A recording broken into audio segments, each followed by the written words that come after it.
오늘 우리 교회 오신 여러분들 환영합니다.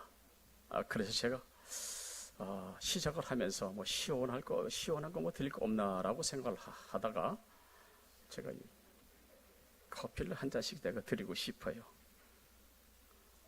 이게 아이스 아메리카. 이걸 아아라 그러죠. 아아. 그래서 시원하게 드시면서 또 오늘 예배에 시원한 은혜를 받았으면 좋겠습니다. 만약에 여러분 이 아이스 아메리카 커피에 파리가 한 마리 빠졌다면 드시겠어요? 안 드시겠어요? 예? 드시겠어요? 안 드시겠어요? 안 드세요? 왜 안 드세요? 커피인데. 아이고 조그만 파리 하나 빠졌다고 안 드세요? 나라의 국민성을 비유하는 그 이야기 중에 하나를 제가 소개하려고 합니다. 이제 맥주집에서 맥주를 컵에다 따랐는데 파리가 거기 한 마리 빠졌어요. 이 각 나라의 사람들의 그 국민성을 이렇게 볼 수 있는 모습이 이렇게 드러났는데 미국 사람들은 파리가 빠졌어요. 그죠? 이 맥주에. 미국 사람들은 말없이 그냥 쏟아버리고 다시 따라서 맥주를 마신다 그래요.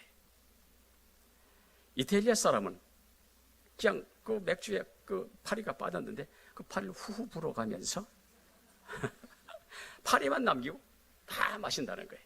이게 그 나라 국민성이죠. 독일 사람들은 파리 날개를 딱 잡아가지고 컵에서 뽑아낸 다음에 그리고 그 커피를 그 맥주를 마신다 그래요.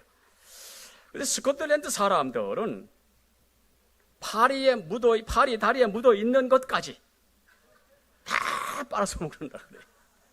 이게 그 나라 국민성을 얘기하는 겁니다. 러시아 사람들은 맥주에다 누가 안주까지 타줬네?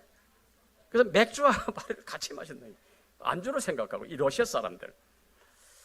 그럼 한국 사람들은 어떨까요? 한국 사람들은 맥주에 파리가 빠졌어요. 그러니까 발칵 화를 내면서 맥주를 공짜로 마시고 간답니다. 이게 한국 사람의 국민성이죠. 자, 이렇게 국가마다 또는 사람들마다 성격과 표현이 다 다르게 나타나요. 오늘 여기 계신 분들도 다 성격이 다르고 다양한 성격을 가지고 있기 때문에 아마도 사는 모습이 어떠세요? 천차만별이죠. 그죠? 가지각색이잖아요. 그죠? 그래서 보면 뭐 잘난 사람, 못난 사람, 큰 사람, 작은 사람, 좋은 사람, 나쁜 사람, 쫀쫀한 사람, 잘 삐지는 사람, 급해 죽겠는데 느려 터진 사람도 있고, 우리 가지고 있는 이제 그 뭡니까? 우리 기질이라고 얘기를 하죠, 그죠? 겉모습은 멀쩡한데 속알지가 못된 사람이 있는가 하면 겉은 좀 뭐하지만 아주 속은 진국인 사람이 있어요. 오늘 여기 계신 분들이요, 믿음의 진국이 되시길 바랍니다. 진국인 사람이 있단 말이죠. 그 보이는 외품과는 달리 속은 아주 지글지글 썩이는 사람들도 있어요, 세상에. 그래서 사람들이 가진 그 별난 성격에 따라서 세상 사는 것이 다 다르게 나타납니다. 뭡니까? 한마디로 말하면 세상을 자기 성격대로 살아가더라. 성격대로 살아가잖아요. 급한 사람은 급하게 살고 느린 사람은 느리게 살고 그렇잖아요. 신앙생활에도 보면 급한 사람은 급하게 믿고 느려 터진 사람은 왜 느린 대로 믿고 괴팍한 사람은 괴팍하게 믿고 온유한 사람은 온유하게 믿습니다. 그죠? 그래서 신앙생활하는 성도들의 모습도 보면 아주 천차만별이에요. 나는 처음에 예수 믿으면 다 천사가 되는 줄 알았어요. 근데 그게 아니더라고요. 다 사기 성격, 불같은 성격 가진 사람은 그저 불같은 그런 모습으로. 그래도 예수 믿는 게 얼마나 감사해요.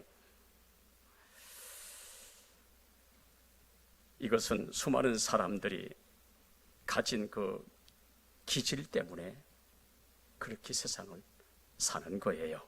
사회생활이나 아니면 직장생활이나 가정생활이나 심지어 신앙생활하는 데까지 그가 가진 기질이 삶에 영향을 끼치기 때문에 오늘 이 시간에는 한번 우리의 기질을 한번 살펴보고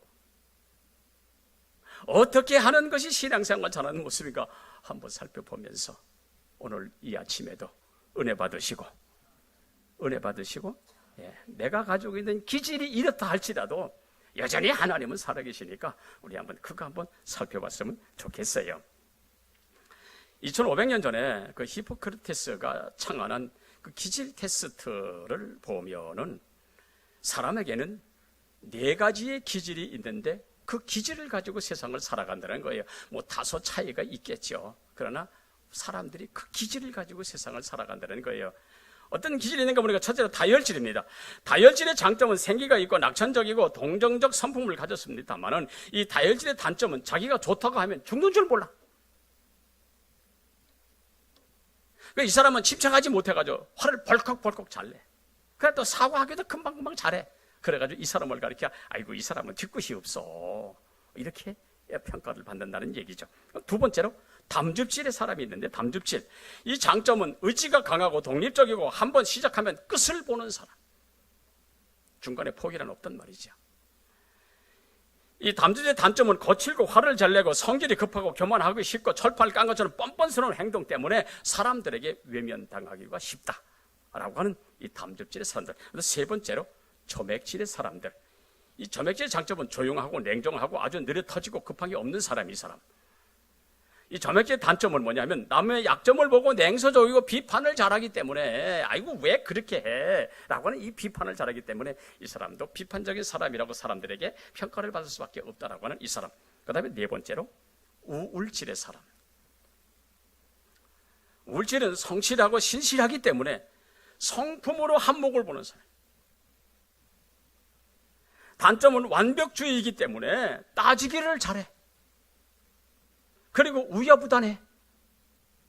온화한 것 같은데 근데 무슨 일이 안 되면 원망하고 불평하고 깊은 한숨 짓고 쉽게 좌절해버리는 이런 그 우울질의 사람.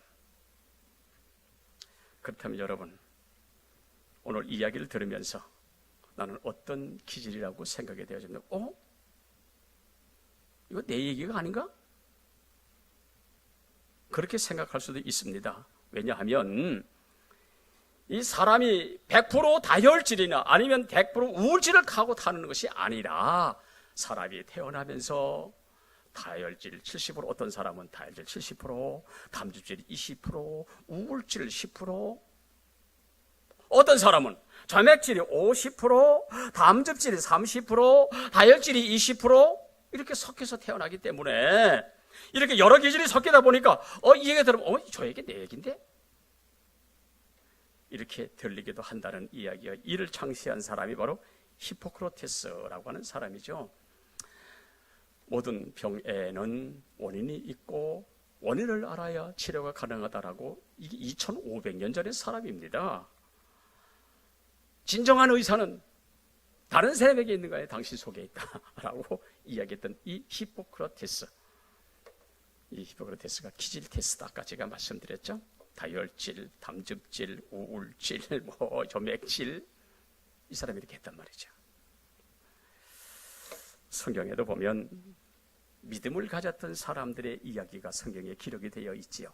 근데 그 사람들 중에 예레미야, 에스겔, 이사야, 아브람 성경을 이렇게 보면 이 사람들의 삶을 심사숙고하면서도 따지기를 잘하고 우유부단하고 온화한 모습 같은데 작은 일에 원망하고 불평하고 깊은 한숨 쉬고 쉽게 좌절하는 우울질의 사람들. 성경을 이렇게 한번 여러분 읽어보셨어요? 그런 모습으로 나타나는 얘기. 다 다혈질이 아니고 다 우울질이 아니라 이것저것 섞여 있는데 우울질의 성질이 많이 있다는 얘기예요. 오늘 본문의 모세가 바로 그 우울질의 대표적인 인물입니다. 한번 살펴볼까요? 모세는 유대인 남자로 태어나서 그의 부모가 모세를 몰래 키우다가 나일강에 띄웠다가 오늘 본문에 띄웠어요. 바로 공주가 발견해가지고 모세가 이제 바로의 궁중 왕궁에 들어가서 이제 거기서 성장을 하게 되어집니다. 그런데 성경을 보면 참 이 사람의 삶의 모습이 우울질의 사람이라 금방 알 수가 있어요. 자, 이제 이 모세가 바로 공주의 눈에 띄어가지고 왕궁에 들어가서 키움을 받습니다. 일반적으로 사람들은 이런 행운을 잡았다면 어떤 행동을 할까요? 만약에 저와 여러분이 이런 행운을 붙잡았다라고 한다면 어떤 행동을 할까요? 그래서 다혈질의 사람이 이런 행운을 붙잡았다면 왕궁의 권력과 부여를 가지고 자기 인생을 멋지게 살아가게 다혈질의 사람들. 다음 사람은 이거 하늘이 주신 최고의 기회야. 수단 방법을 가르지 않고 내 인생 멋지게 만들 거야. 한 번 잡은 특권으로 나라를 팔아먹은 이완용 같은 을사오족 같은 사람이 바로 이런 사람. 한 번 잡은 기회, 자기 인생을 아주 가장 높은 자리에서 멋지게 살아보겠다고 했던 사람들. 근데 점액질의 사람은 급한 것이 없기 때문에 진행되는 상황을 바라보면서 자기에게 유리하게 만들다가 그게 안 되면 비판하고, 그것도 안 되면 그냥 내다가 또 터뜨려버려. 이런 성격의 사람들이 있단 말이죠. 우울질의 사람은 성실하고 신실하기 때문에 성품으로 한몫을 보는 사람이지만은 현실에 만족감이 없어요. 감성이 풍부하고 예민해서 자기 마음대로 안 되면 깊은 한숨, 좌절, 실망. 이런 사람들이 이 우울질의 사람들은 말이죠. 이렇게 모세가 우울질의 기질이 많은 사람이기 때문에 성경을 보면 왕궁의 연락이나 애국의 학문이나 현실의 부여에 만족하지 아니하고, 여러분 출애굽기 2장 이하를 한번 읽어보십시오. 애굽의 왕실이 있지 아니하고 어디 갔어요? 노역장에 배회하다가 애굽 감독관이 자기 백성을 괴롭히는 모습을 바라보고 그걸 참지 못하고 욱 해가지고 한 대 친 것이, 그것이 그 애굽 사람이 죽었어요. 땅에 묻어버렸어요. 그러나 아무도 모르려고 생각했잖아. 그 일이 자기 동족에 발각이 돼버리고 가는. 그러니까 모세가 어떻게 했어요? 급히 실망해가지고 보따리 싸가지고 미디안으로 도망을 가잖아요. 모세의 젊은 날의 우울질 성격들을 아주 유감없이 보여주고 있는 모세의 40대까지의 그 모습이 있어요, 성경에. 자, 이제 이런 모세가 그 우울질 그 기질이 나이가 들어도 계속되고 있다는 거예요. 모세가 40년 미디안 광야에서 그의 아내 시보라와 함께 그의 아들 게르솜과 함께 40년을 살아갑니다. 근데 모세가 40년이 세월을 흘러갔어도 달라진 게 하나도 없어요. 여전히 미디안 그 장인의 양치는 목동으로 있더라. 그렇게 돼 있잖아요, 성경에. 아마도 모세가 야곱같이 다혈질이었다고 한다면 여러분 어떻게 했을 것 같아요? 야곱이 20년 동안 외삼촌 양치면서 그 무리에서 자기 목 한 목을 챙겼잖아요. 그래서 거부가 돼가지고 나왔잖아요. 모세도 장인 이거 양의 무리를 40년 쳤다면 여러분 한 목 챙기고도 남았어야 되잖아요. 어떠세요? 근데 이 모세는 우울질하고는 이 우울질에 현실에 적응하지 못해가지고 지난날 살망하고 좌절하고 이 모습을 거기서 헤어나질 못해.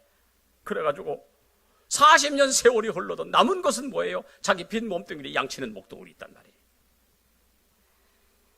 이런 방황과 운둔 세월이 우울질은 그에게는 더 자유했었는지도 모르는. 왜? 그 성격이 그러니까. 그 성격대로 사는 거예요. 그러니까. 그래서 자기 인생을 요약해서 만든 여러분 시편 90편 이거 모세가 쓴 거 아닙니까? 거기 뭐라고 그렇게 있어요? 시편 90편 10절에 보니까 우리의 연수가 70이요 강건하면 80이어도 그 연수의 자랑은 수고와 슬픔뿐이요 신속히 날아가니 우리가 날아가나이다. 아주 인상무상을 노래하고 있어요. 왜? 그 사람이 그런 성격이니까 그렇게 살아가고 있으면서 이걸 이 시편 90편을 기록했단 말 뭡니까? 우울질의 대표작이에요. 그러던 어느 날 우울질의 모세가 하나님을 만나게 됩니다. 이게 중요한 거예요. 지금 모세야 모세야 내 발에 신을 벗어라. 내가 선 곳은 거룩한 곳이니라. 내가 너를 바로에게 보낼 테니 너는 내 백성 이스라엘 애굽에서 인도하여 내거라. 그렇게 하나님이 말씀하시죠. 이때의 모세의 변명이 네 가지. 첫째 하나, 아이고 하나님이여 내가 누구간데 바로에게 가면 내가 어떻게 이스라엘 자손을 애굽에서 인도해야 되니까. 한마디로 말하면 자신이 없다는 거예요. 이게 우울질의 아주 표본의 모습이죠. 두 번째로 내가 이스라엘 사람에 가서 하나님이 이렇게 말씀하셨다라고 할 때에 그들이 하나님 이름이 무엇이냐고 한다면 내가 뭐라고 대답을 할까요? 뭡니까? 한마디로 말하면 확실히 없다는 거거든요. 지금. 세 번째, 그래도 그들이 나를 믿지 아니하면 내가 무엇이라고 대답하리까? 뭡니까? 두렵다는 거예요. 두렵다는 거예요. 네 번째, 나는 입이 뻣뻣하며 말을 하지 못하니까 보낼 사람을 보내라고 이야기합니다. 말을 못한다고 이제 나중에, 맨 나중에 이제 이 우울질에 아주 그 성격이 아주 남한테 핑계대는 게. 보낼 사람을 보내야지 나 같은 사람 보내면 됩니까? 라고 핑계하잖아요. 성경에 보니까. 이렇게 우울질 기질이 있는 나쁜 것들이 모세를 장악하고 있습니다. 그때에 하나님은 뭐라고 말씀하십니까? 내가 너와 함께 있으리라. 이게 중요한 거예요. 이게 아무리 그 우울질의 사람으로 자신이 없고 확신이 없고 두려워하고 핑계대기 좋아하는 사람에게 걱정하지 마, 내가 너와 함께 있으리라. 우울질 기질의 모세가 하나님의 소명을 받고 쓰임받는 놀라운 역사가 일어나고 있어요. 나는 우리 모든 성도들이 이 음성을 듣기를 주 이름으로 축원합니다. 내가 너와 함께 하리라. 이 말씀이 있으면 내 기질이 어떻든 그 상관이 없다는 얘기입니다. 그러므로 우리가 분명히 알아야 할 것이 있다면 하나님은 내 기질을 보시는 것이 아니고 내 믿음을 보고 계시더라. 이게 중요하지. 이게 내 성격이 괴팍하던 내 성격이 느릿하던 이게 상관이 없어요. 하나님은 그걸 보는 게 아니라니까요. 왜? 하나님이 그렇게 태어나게 하셨으니까. 뭘 보십니까? 믿음을 보신다는 얘기예요. 다시 말하면 내 기질이 어떠하든지 그 기질대로 하나님이 쓰시겠다는 얘기거든요. 지금 다시 말하면 현실이 늘 불만족하고 나를 욱하게 하는 일들이 많이 있을지라도, 그러나 살아계신 하나님을 만나면 내 기질이 어떠하든지 그 기질을 뛰어넘어 하나님 한 분만으로 만족할 수 있고, 그래요. 우리 신앙생활 뭐예요? 내 기질이 어떠하든지 하나님 만나 하나님 한 분만으로 만족하고, 여러분 그것이 우리 신앙생활 아니겠어요? 여러분 보십시오. 본문 25절에 하나님 만난 모세의 삶이 어떻게 기록됐어요? 하나님 백성과 함께 고난받기를 더 좋아하고 그리스도를 위하여 받는 수모를 애굽의 모든 보화보다 더 큰 재물로 여겼더라. 이 모습은 우울질의 모세가 하나님 만나고 난 뒤의 모습을 지금 이야기하는 거예요. 지금 지난날 모세는 자기 백성을 괴롭히는 애굽인을 쳐 죽이고 묻어버렸습니다. 모세의 혈기가 그것이 옳다고 생각을 했잖아요. 그래 데리라고. 근데 자기 백성들이 입을 벌려가지고 사람을 죽였다고 나팔을 불고 있으니, 여러분, 이 우울질의 모세, 우울질에 발동돼가지고 두려워가지고 도망가서 미디안에 가서 숨어 살잖아요. 그래서 우울질 기질의 특징이 있다면 사람을 믿지 않는다는 거예요. 안 믿는다는 거죠. 또 세상이 사람의 기질을 이용해가지고 믿지 못하게 만들고 있어요. 그래가지고 여러분 잘 알죠. 믿는 도끼에 발등 찍혔다.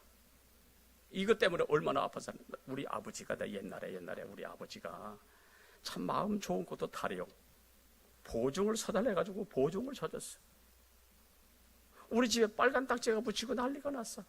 집다리하고 쫓겨났어요. 믿는 도끼에 발등 찍혔다는 거 아니겠습니까? 이게 우울한 시대의 우울질의 기질에서 나타나는 우울의 현상들이, 여러분 오늘 우리 저와 여러분의 살아가는 삶의 현장이 아주 팽배하게 있어요. 그래서 많은 사람들에게 그 기질이 조금씩 다 있기 때문에 그래서 서로를 믿지 못하는 거예요. 아이고 내가 믿었다가 어떻게 될까?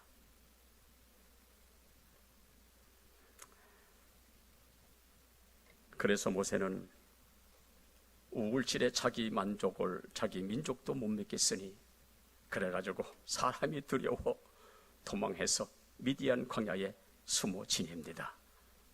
그러나 이런 모세가 하나님을 만나니 변화된 그의 모습을 성경이 기록하기를 오늘 본문에 뭐라고 기록하느냐 보니까, 믿음으로 모세는 장성하여 바로 공주아들의 칭함을 거절하고 도리어 하나님 백성과 함께 고난받기를 잠시 취하게 낙을 누리는 것보다 더 좋아하고 그리스도를 위하여 받는 수모를 애굽의 모든 보화보다 더 큰 재물로 여겼으니 이는 상 주심을 바라봄이라.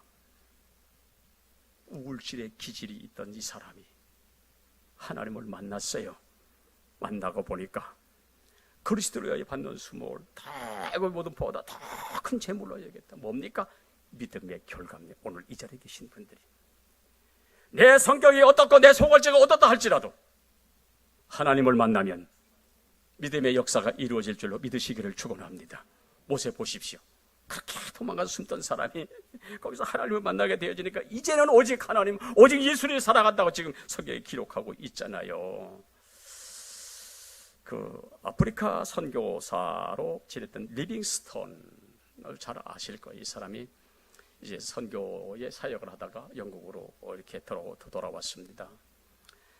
글래스고 대학에서 수여하는 명예 법학 박사 학위를 받기 위해서 영국으로 왔는데 그 나타난 리빙스턴의 모습을 본 사람들이 깜짝 놀랐습니다.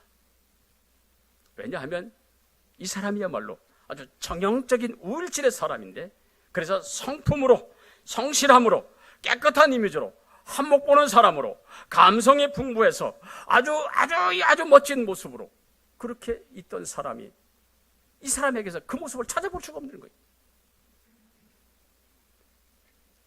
아프리카 원시림에서 사자에게 물리기도 했고 열병으로 20번이나 쓰러졌던 그의 모습으로 아주 최악의 그지없는 거예요. 아니 어떻게 저 사람이 저렇게 됐을까?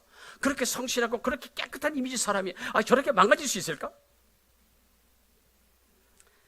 이제 리빙스턴이 학위를 받고 아프리카로 다시 돌아가겠다고 이야기했습니다. 그때 주변 사람들이 놀라며 말렸습니다. 안 됩니다.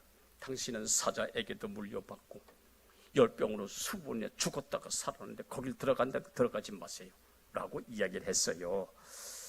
그때 그가 하는 말이 있습니다. 염려하지 마십시오. 나는 나 혼자가 아닙니다. 세상 끝날까지 함께 하시겠다고 약속하신 살아계신 하나님이 나와 함께 계시기 때문에 나는 들어가도 괜찮습니다.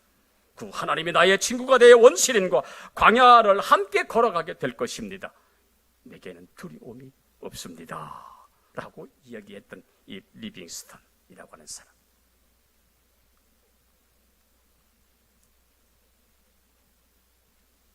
아프리카 선교의 아버지 리빙스턴.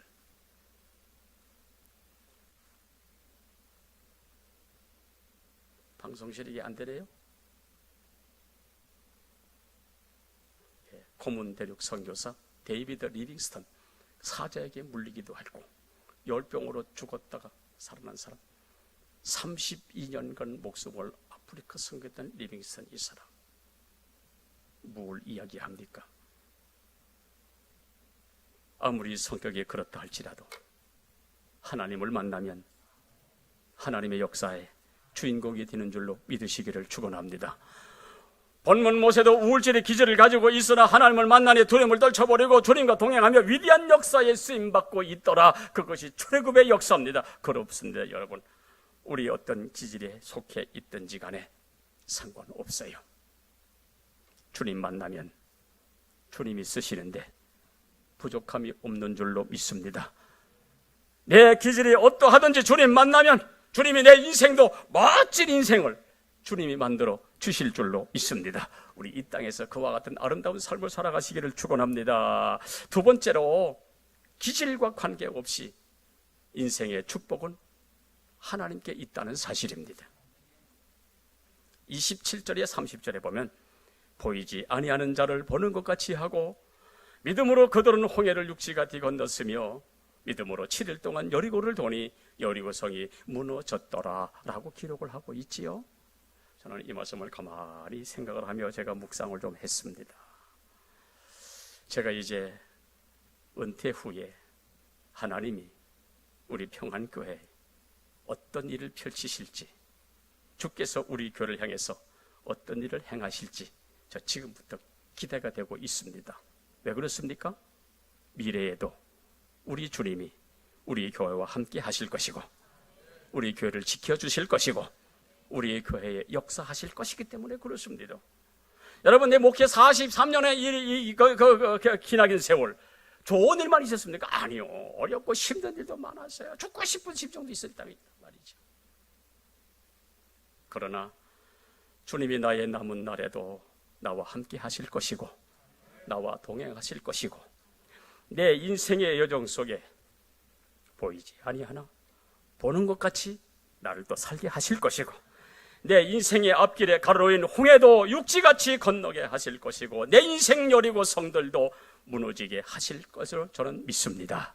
설사에게 우울증의 기질이 있어가지고 늘 두렵고 주저하는 일이 있어서 모세처럼 머뭇거림이 있을지라도 하나님은 나를 격려하실 것이고 내 손 잡아 주실 줄로 믿습니다. 나뿐입니까? 아니요. 우리도 인생을 살아오면서 좋은 일만 있었습니까? 아니요.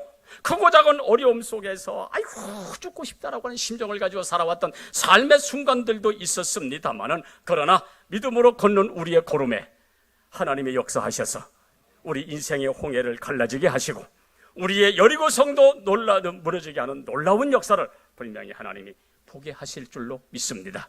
내 인생의 여정에도 그렇게 하실 것이고 저와 여러분의 모든 인생의 여정에도 같은 모습으로 역사해 주실 줄로 믿습니다. 우리 이 하나님의 역사를 우리 기대하지 않습니까? 분명히 우리 교회에 좋은 일이 있게 될 줄로 믿습니다. 출애굽기 14장에 보면 이스라엘 백성들이 모세에게 원망하고 불평하면서 하는 말이 있어요. 우리에게 죽을 배장지가 없어가지고 이 홍해 앞에서 우리를 죽게 하느냐? 이스라엘 백성들이 아주 원망하고 불평하고 그랬잖아요. 그때 우울질에 두려워하던 모세라고 하는 이 사나이가 하는 말이 뭔지 아세요? 너희는 가만히 있어라.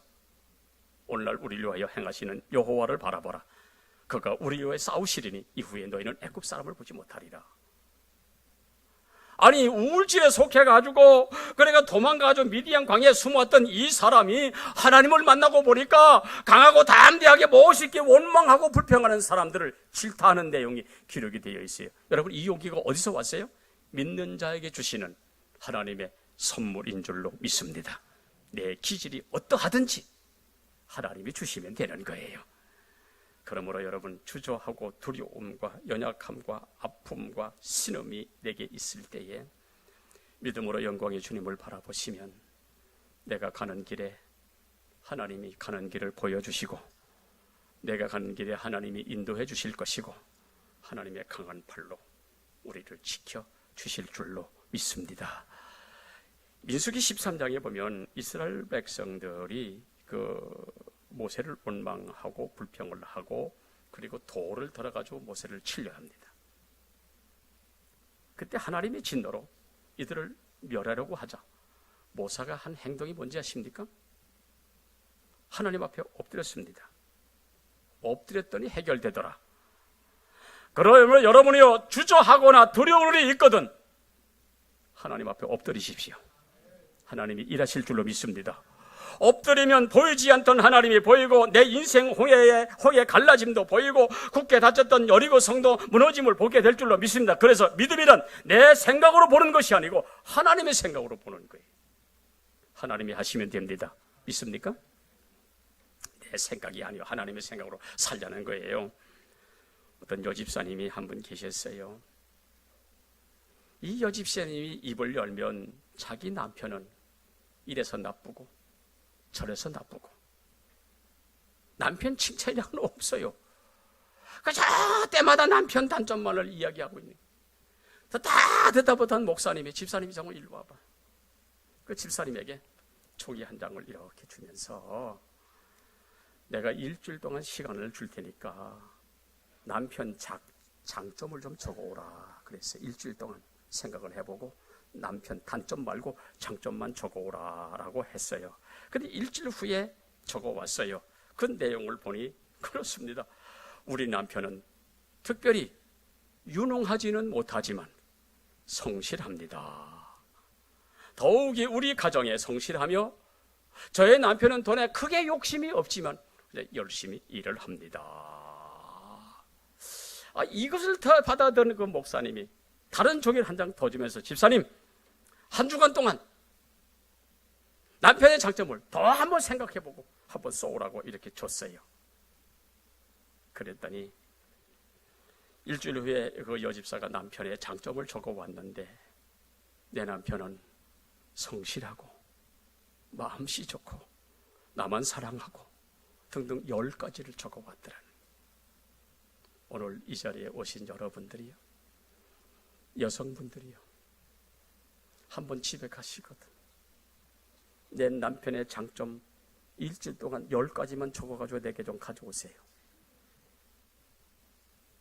남편 되시는 여러분들이요, 아내의 장점을 한번 일주일 동안 생각하면서 10가지만 적어가지고 한번 내게 가져오세요.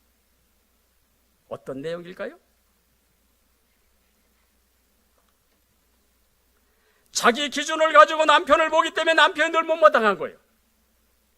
마찬가지 남편들도 자기 기준으로 아내를 보기 때문에 늘 못마땅한 거예요. 그렇잖아요. 객관적으로 보면 나쁠 이유도 없는데 자기 기준 때문에 남편과 아내가 서로 멸시하고 원망하기 때문에 여러분 가정에 행복이 없고 가정에 기쁨이 없는 거예요. 숙제 내줬으니까 다음 주 적어오는 거죠. 아마도 우리 김기병 장로님은 하실 것 같아요.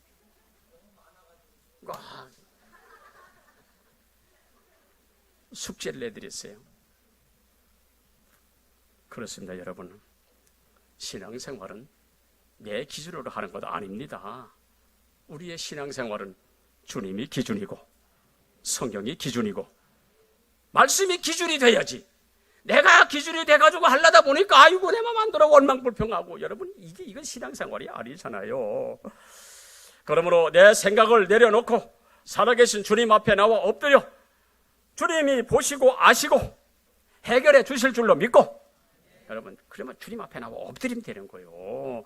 그러면 주님이 치료도 해주시고 형통하게도 해주시고 축복해 주시고, 여러분 그래 우리 신앙생활 행복한 거 아니겠어요? 그러면 내 생각 내려놓으십시오. 그리고 하나님 앞에 나와 엎드리십시오. 그러면 주님이 보십니다. 주님이 아십니다. 주님이 들으십니다. 그럼 내 가정의 문제, 내 육신의 문제, 내 모든 범사의 문제 하나님이 축복해 주시죠. 여러분 이거 할렐루야 아니겠습니까? 우리 모든 성도의 가정들 우리 할렐루야가 되시기를 주의 이름으로 축원합니다. 마지막 세 번째로, 기질에 상관없이 내가 무슨 담즙질이든 우굴질이든 무슨 달질이 상관없이 주님 만나면 변화됩니다. 오늘 이걸 제가 말씀드리고 싶어요. 사람들은 자기 기질에 따라 살기 때문에 바꾸기가 불가하다고 이야기를 합니다. 아니 누가 내 남편의 고집을 꺾고 말도 대해서 소리 하지더만. 내 남편은 주님이 오셔도 못 받고. 그런 사람이 있어요.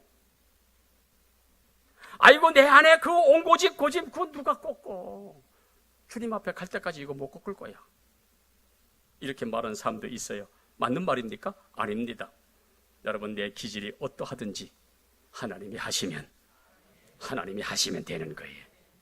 여러분 내 고집보다 하나님 고집이 더 센데, 안 되면 매를 쳐서라도 하는데, 그런데 하나님 고집이 더 세잖아요. 여러분 모세가 하나님을 만난 나이가 몇 세입니까? 80세예요. 80세. 오늘 80세에는 이미 고집이 다 굳을 때는 다 굳었어. 그렇잖아요? 노인 고집이 여러분 얼마나 셉니까? 하지만 80노년에 모세를 붙잡아 걸작 인생을 살게 하신 하나님께서 우리 생애를 붙잡기만 한다면 나이에 상관없이 우리도 걸작이 될 수가 있고 하나님이 하시면 되는 거예요. 여러분 80의 그의 나이 모세 인생이 바뀌어졌습니다. 겁쟁이 모세가 바로를 돌아가지 아니하고 홍해를 육지전을 건넜습니다. 겁쟁이 모세가 자기 사명의 길을 광야 40년을 여러분 완주했잖아요.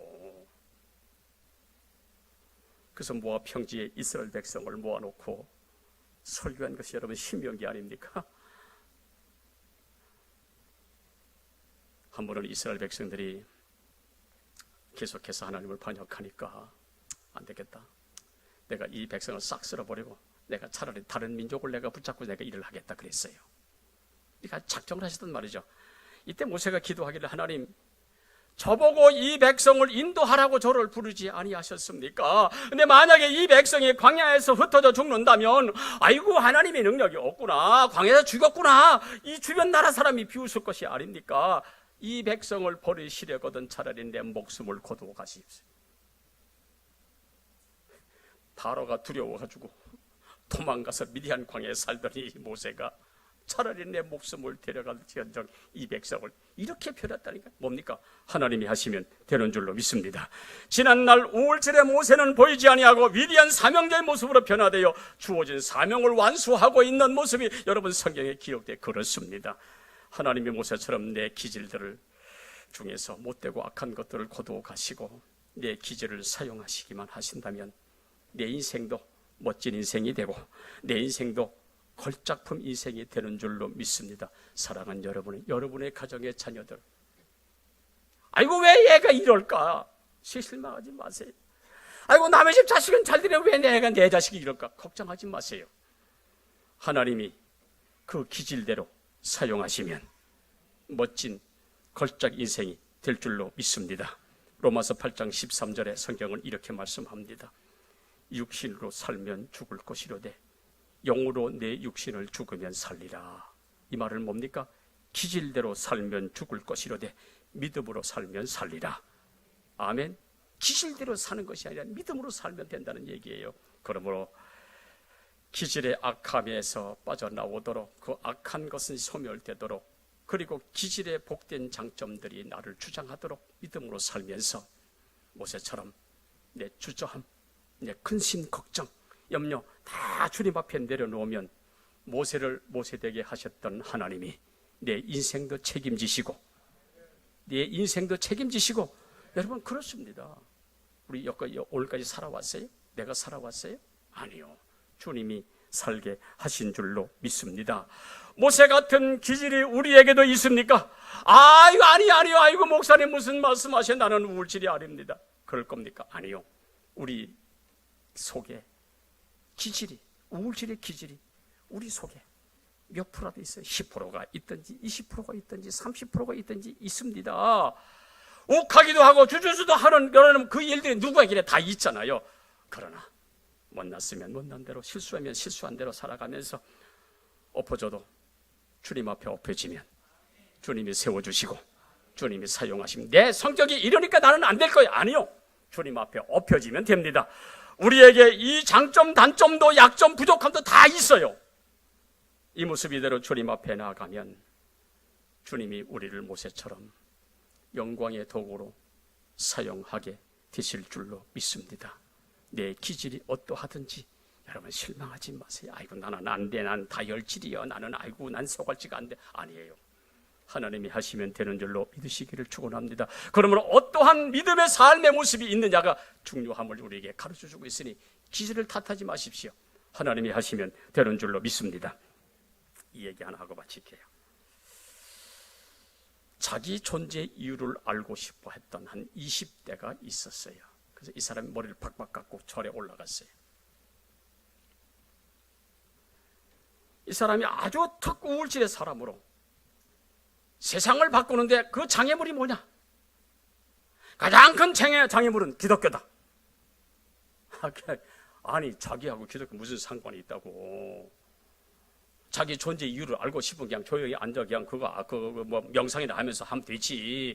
근데 무슨 세상을 바꾸는데 장애물이 기독교라고 하고 아주 기독교를 미워했어요. 예수 믿는 사람을 바라보면 그냥 침탈탈 흘러. 그래서 예수 믿는 사람이 찬송을 하고 아멘 외치면 눈물까지 흘리면 아이고 저 미친 사람들 봐라. 아이고 오죽하면 여러분 그렇게 했어요. 그래서 이 사람이 아주 기독교인이라면 아주 어리석기 짝이 없는 사람이다가 치매버리고 말았어요. 그래가지고 이 사람이 안 되겠다. 도대체 기독교가 어떤 것이 파헤쳐가지고 그의 아주 잘못된 것을 아주 세상 만천에 한번 아주 파헤쳐야 되겠다 라고 생각을 하고 이 사람이 기독교를 파악하기 시작했어요. 아침에 눈을 뜨면 성경을 찾아 읽었고 방송 텔레비에 나오는 모든 방송 설교 방송을 내내 들어가면서 이 잘못된 거, 아이고 쓸데없는 소리, 말 같은 소리 해야지 무슨 홍해가 갈라지고 무슨 뭐 영상 설교를 들으면서 이 사람이 그렇게 했단 말이에요. 그리고 이 사람이 종교개혁사의 위인들을 연구하고 한국교회사도, 한국기 초대교회사도, 그리고 한국교회 초대교회사의 그 위인들의 모습들도 이렇게 뭐 간증들을 보면서 아이고 말 같은 소리 하지 마라, 뭐 이런 일이 뭐 일어나겠느냐 이렇게 생각을 하면서 이제 기독교를 파헤치기 시작했어요. 그날도 설교 방송을 들으면서 기독교 조소를 날리는 거예요. 아이고 또 말 같지 않은 소리를 또 하겠구나. 근데 이 설교자의 입에서 나오는 말씀의 칼날이 어느 순간에 이 사람의 뇌리에 날카롭게 꽂히면서 그 사람이 그 자리에 꼬꾸라져 버렸어요. 여러분 성령이 역사하시면 꼬꾸러지는 줄로 믿습니다. 아무리 기독교를 미워하고 아무리 예수 믿는 사람이라 할지라도 여러분 바울이 꼬꾸러졌잖아요. 이 사람들 역시 마찬가지로 영상 설교를 듣다가 꼬꾸러지고 말한 거예요. 아이고 이제 죽었구나 라고 말하는 순간에 주님이 찾아오셨어요. 얘야, 뭘 그렇게 불만이 그렇게 많으냐? 주님 하신 말씀이죠. 네 인생이 네 거냐? 네 인생 네 거 아니야. 네 인생 내 거요. 내가 너와 함께 할 것이니 내일 하겠느냐? 아이고 하고 말고요. 살려만 주신다면 내가 하겠습니다. 그 음성에 이상할 정도로 이 사람이 바뀌어졌어요. 그는 이제 기독교를 반대하는 게 아니라 기독교를 변호하는 변증가가 되었습니다. 오직 예수만이 구원자 되심을 믿고 그분 앞에 무릎을 꿇고 예수의 구주권을 자신의 삶에서 드러내면서 찬송하는 사람이 됐어요. 예수 믿는 사람이 미워, 기독교가 싫어. 그래서 파헤치려고 했던 사람이 예수 만나 예수 음성을 듣고 꼬꾸라졌어요. 이제는 그분 앞에 무릎을 꿇고 예수의 주권을 자신의 삶에 드러나며 찬송하는 사람이 되었습니다. 이 사람이 여러분이요, 총신대학원을 졸업을 하고 하나님을 섬기는 울산대학교 이정훈 교수의 이야기입니다. 저 같은 죄인 대신 도대체 누가 죽으신 건가요? 저 사람 머리 빡빡 깎아가지고 마치 그 스님처럼 했습니다. 이 사람이 예수 만났어요. 당신은 도대체 누구십니까? 왜 저를 사랑하십니까? 나는 당신을 미워했고 나는 기독교를 싫어했고 나는 예수 믿는 사람을 나는 미워했는데 도대체 당신은 누구시기에 나를 이렇게 사랑하십니까? 주님 만난 자의 모습을, 우리의 삶의 목적은 오직 하나님께 영광임을 이야기하는 저 교수, 크리스천에게 자유란 울산대학교 이정훈 교수의 다른 사람 얘기 아니요, 우리나라 사람이요. 그렇습니다. 여러분, 내 모습이나 기질이 어떠하든지 전능하신 하나님을 만나면 아무리 어렵고 힘들어도 문제가 해결되고 내 기질, 내 모습 이대로 주님 쓰시게 됐다면 여러분 얼마든지 얼마나 멋진 사람이 될 수가 있으니 사랑 우리 평안교회 성도 여러분들이여 믿음의 성도가 되시기를 주의 이름으로 축원합니다. 내 기질이 어떠하든지 엎드려져도 주님 앞에 엎드려 지키시길 바랍니다.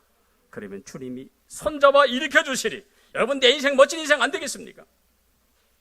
비록 이정은 은퇴하여 이렇게 후에 나와 있지만 앞으로 그렇게 될 것이지만 여러분들은 주님 앞에서 주님이 주시는 은혜로 주님이 주시는 축복으로 멋있는 인생을 살아가시는 우리 평안교회 성도 여러분들 되시기를 예수 이름으로 축원합니다. 살아계신 하나님, 오늘 이 아침에 이 말씀을 들으면서 내 기질이 어떠하든지 하나님이 쓰시면 걸작품이 되는 줄로 믿습니다.